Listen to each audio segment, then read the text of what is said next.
Welcome, everybody. This is Reverend Beverly, and there is Reverend Kim sitting in the corner.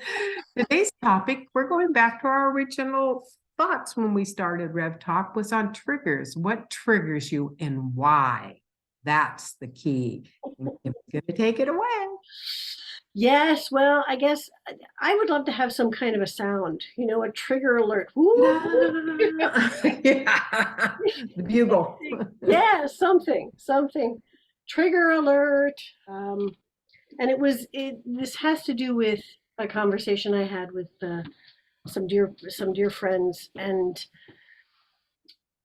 it really triggered me because I have fallen into that in the past as well. Basically what it was, she was mentioning how these people were saying, if you get these tuning forks, it will help raise your vibration so that you can talk to your angels, and it will help, each sound has something related to, a particular archangel or whatever.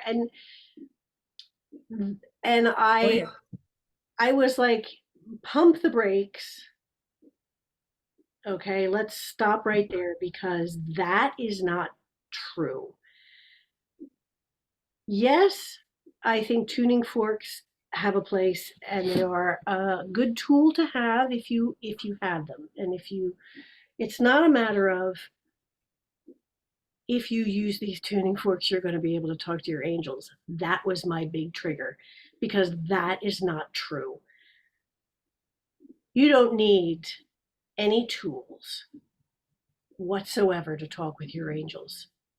Your angels are with you every moment of your life, 24/7. They're not off doing something else. They don't have anything better to do, because you are the best thing that they do. You are everything to them. They give you unconditional love. They give you all they're waiting is for you to ask. And so you have this conversation with them. It can be just as simple as the intention that you want to spend some time with your angels and you want to have a conversation, and then to listen. I think I agree with what you're saying, but we're also not novices. He's a novice. And something interested us in the beginning, and we had a tool which we no longer need anymore, but it got us in to inquire further and realize how the soul works and how the divine being works within you. So it shouldn't be a trigger, but I can see where it would be, because when you go to the craft fairs and stuff, and I see all this angel stuff, and some of them go really overboard, and like it irritates me, but then other ones beautify the angelic realm, and I want to buy all their product. So it's the same scenario, and I'm not using it as a tool, but one lady made angel wings that hung on the tree, and the angel, all you saw was the heart, her wings spread out in all different colors, and it was just so breathtaking. But that's also, I know how to talk to them. I feel comfortable. I'm secure.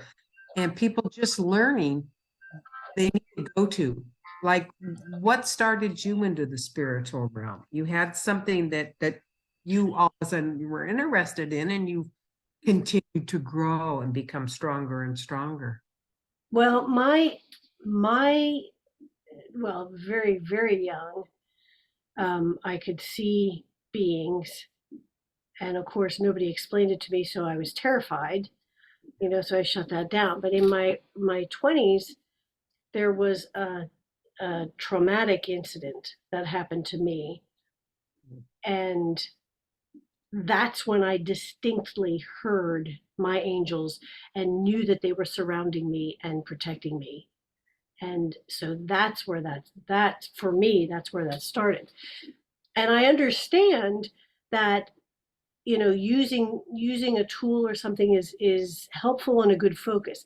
It's the trigger for me is that somebody is telling you It's that whole deserving or undeserving or unworthy, you know, you need this, you need Yeah. this in order to achieve this. And that is where the trigger comes in. You don't They're need, selling.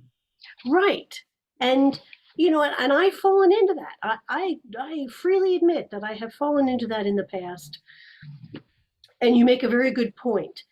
You make a very good point. That people starting out, might not know how to go about it. So, my advice, what has worked for me is, I've said this before, is to just talk to your angels. Like you and I Talk to yourself. Mhm. talking, and there, of course, there are people that, make sure You're alone. you're unlike me, where my neighbors are just like, oh, okay. There goes Kim. Exactly. Exactly. They do that anymore. It's a matter of having that intention. Your angels are waiting for you to ask. And that's the start of it. You have to ask. You have to invite them to have a conversation with you. They're standing by waiting because you are all they do. That's it. You are it, which is very comforting for me. I look at it, I give you permission. Like when I wake up in the middle of the night, and there must be something you want to tell me. You have my permission. That's good. I like that. We carry on lengthy conversations or until I fall asleep. Yeah. Well, yeah. I've had that too, and there have been times when I've been rather annoyed with them. Really, really, it's 1 o'clock. Yeah, they always wake you up early. They do. Yes, they do. I think they enjoy that. I don't know. Of course, the funny thing, and I think about this because every morning I do this now, and I hear it and I see it. They're waiting. They're waiting for you to say something because I will say, "Good morning, everybody," and I get this roar, this cheering, Oh. and they're like doing the wave. It just makes me laugh every single time because that's it. They are excited that we're awake. They're excited that we're starting a new day. They're excited for us and they are here for us. How do you know the messages you're getting are from the angels? Because it is always loving, it is always supportive. That's the key right there. They are never going to criticize you. They are never going to put you down. They are never going to say, oh, you should do it this way. They will never, ever say that. It is always with love, always with encouragement, always with support. That's how you know. And you feel it too. At least for me, Yes, you do. it's Yes, a, you it's do. a, it's a calm. It's a wonderful peace that comes over you. And I love that feeling. I love that feeling of being plugged in to the divine because it's the best feeling ever. Excuse me. Go right ahead. We're having Water sitting right in a marsh. Isella. Isella is on the move today. Yes. She goes out in 15-degree weather, 17-degree weather, and stands there. Oh, it's cold. Well, is she still visiting the party outside though? She has been. Okay. I went out and danced with them too. I know we need to have that kind of a party. It's 2 lampposts and a tree, and when the wind, it goes between the shadows. And so she thinks the lady across the street's having a party. So more power to her. Exactly. Exactly. I love it. When you were talking about, they'll always honor you with love. They will never, ever tell you anything that is not based out of love. It may be hard to hear sometimes, but it's based in love. And that brought me to a thing I was journaling this morning. And I thought this is really a beautiful sentence. In the bright stillness of the divine mind, every journey flows through love. That's true. Every journey. So no matter what they tell you or what you feel or sense, it is based in love. If you feel fear or anger or a negative response, then it's you, because they will only communicate to you in love. Absolutely. Absolutely. And I've, you know, and there are times when I think, oh, you know, they've got something better to do. You know, they're obviously busy, and it's like, yeah, no, they're not. No, they're not. And they will quickly tell you, we're not busy. We're waiting for you to make us busy because we're waiting for you. For you. You are the center of our universe. And I'm thinking, wow, that is amazing. Well, that's something we all need to work on, is self-worth. Yes. Yes. Love yourself.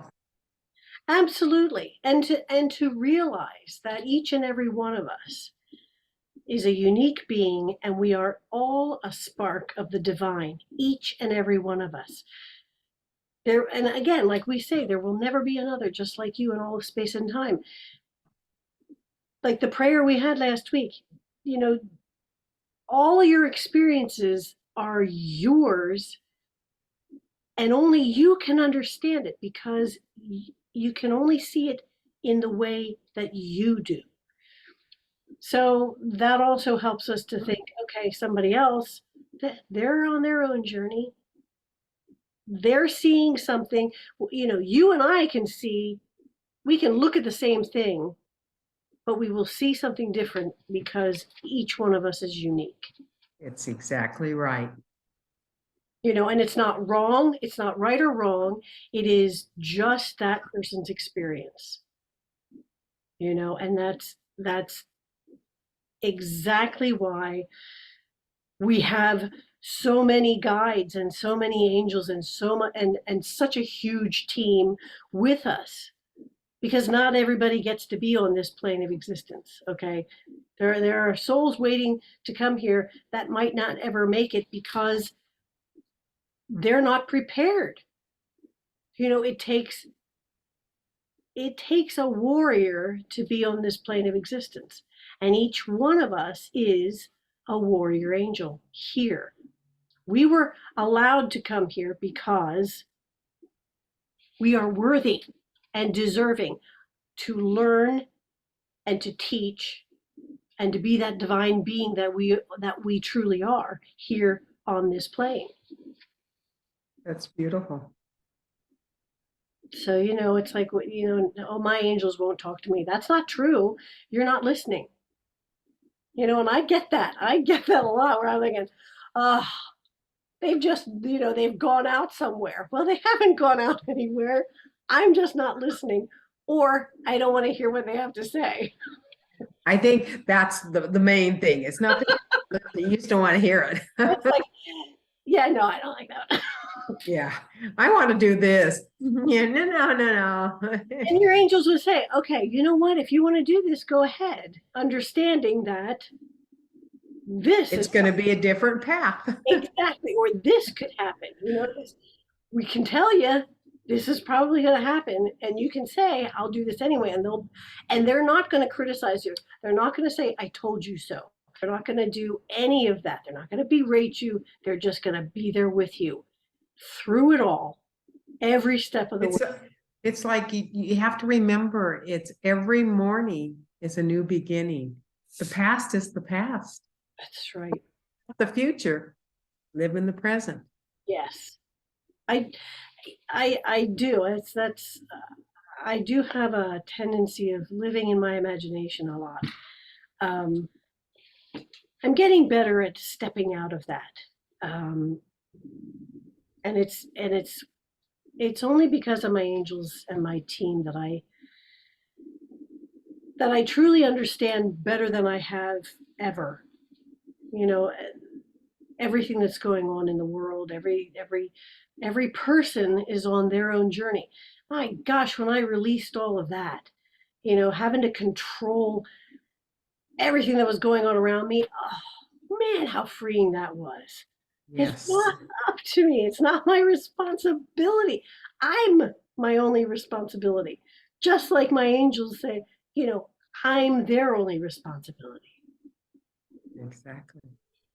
And I can say also, I always say, I've said to some people before, I've always said, do you know how many angels, are with you? All of them, Okay. as they ask for it. So yes, I guess we need to wrap this up because our free time is almost over. That's right. Yeah, That's the question. How many angels? You got all of to them. ponder that. All of them. How many angels want to be with you? All of them. They insist. Exactly right. I got that from tut.com. I love that. Mhm. Love that phrase. So yes, yes, absolutely. Your angels are waiting for you to ask. They are here for you and only you. So ask. So with that, my friends, what do you think, Bev? Are we complete? I think we are complete. All right. We'll be black. A black screen. I know, right before we get cut off. Uh-huh. So anyway, with that, everyone, again, to be gentle with yourself and to be kind to yourself and to remember that you are unique in all the universe. There will never be another just like you in all of time and space. You are powerful, you are cherished, and you are loved. And without you, the song of the universe would be incomplete. Until next time, my friends, be well.